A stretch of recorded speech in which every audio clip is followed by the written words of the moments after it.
tak lagi terkenal. Kang Mus dan istri cantiknya kini jualan takjil. Lama tak muncul di layar kaca, Epy Kusnandar kini telah beralih profesi menjadi pedagang makanan. Di bulan Ramadan, Epy Kusnandar dan istrinya memanfaatkan untuk berjualan takjil.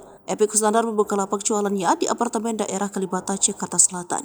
Momen Epy berjualan takjil itu diunggah di akun Instagram pribadinya. Dalam salah satu unggahan, Epy terlihat tengah berjualan takjil buka puasa, mulai dari cilok, gorengan, kue basah, dan masih banyak lainnya.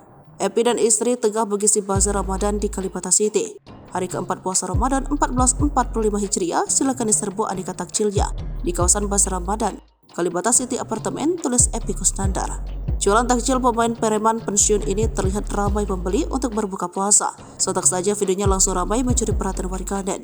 Tak sedikit yang memuji Epy dan sang istri dinilai tak gengsi berjualan takjil meski pernah jadi artis terkenal. Epy Kusnandar malu karena istrinya Karina Ranau jualan di kantin sebuah apartemen. Diketahui Karina Ranau membuka warung makan sederhana semenjak Epy Kusnandar sakit dan sepicap. Epy pun bahkan harus beristirahat total karena kesehatan yang menurun.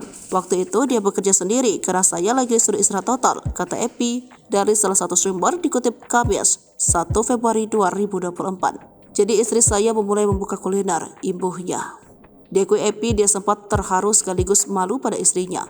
Pasalnya Karina Ranau memilih untuk tetap bertahan dengannya. Ia bahkan juga rela menggantikan Epy Kusnandar untuk mencari nafkah.